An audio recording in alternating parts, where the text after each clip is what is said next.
조드레박 신부의 영적 일기. 정성스러운 기다림으로.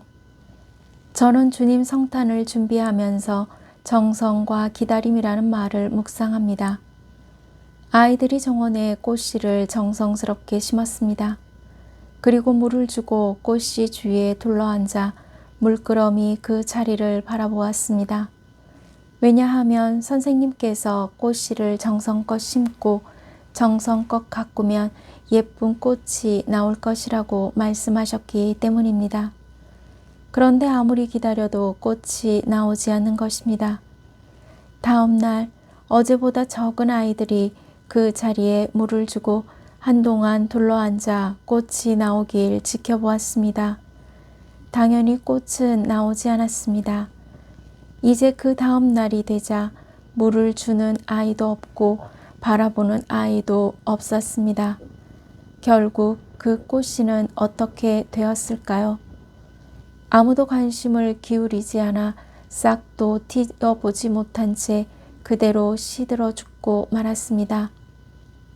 아름다운 꽃이 나오게 하려면 정성과 함께 기다림의 시간이 필요합니다.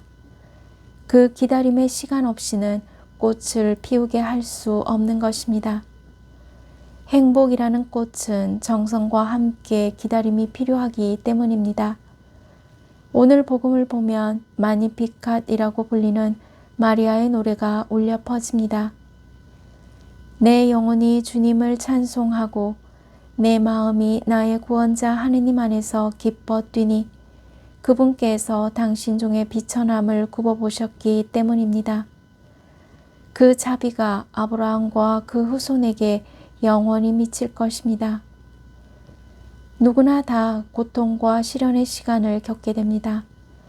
문제는 이 고통과 시련에 갇혀서 아무것도 하지 못하고 주저앉는가, 아니면 고통과 시련의 반대쪽에 있는 행복을 발견하고 힘차게 살아가는가 라는 갈림길에서 어느 길을 선택하는가 라는 것입니다.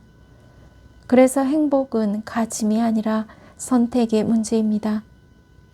실제로 많은 성인 성녀의 삶은 그렇게 행복해 보이지 않았습니다.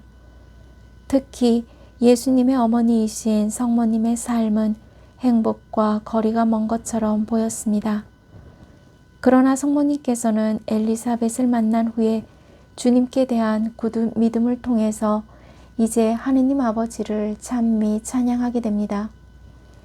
왜냐하면 지금의 삶은 그렇게 행복해 보이지 않지만 이건 역시 하느님의 섭리에 따라 이끌어지는 것이고 결국 하느님을 통해서 더 큰 행복을 얻을 것이라는 믿음의 확신을 하셨기 때문입니다.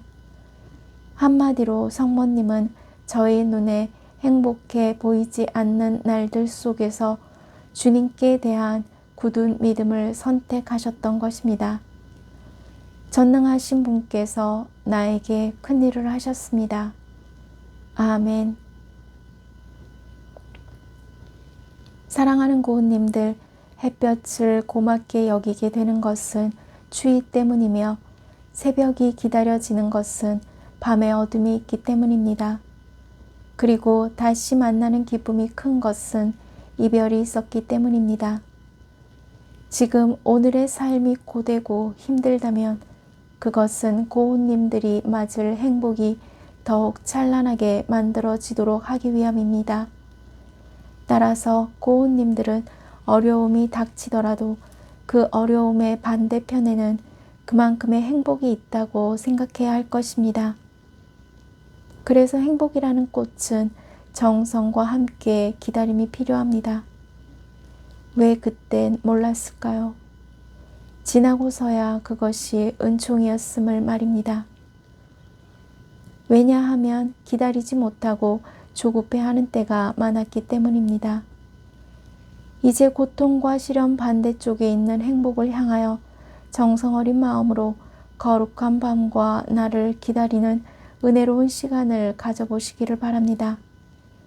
주님을 기다리는 고운님들은 참으로 행복한 사람들입니다.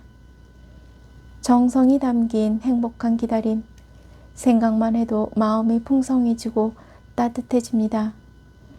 저희의 사랑과 행복이신 예수님, 어서 오십시오. 아멘. 저 두레박 사제도 행복한 마음으로 주님을 기다리면서 몸과 마음이 아픈 고운님들과 간호하는 고운님들 그리고 고운님들의 자녀에게 주님의 치유와 회복의 은총이 임하시기를 기도합니다. 아멘.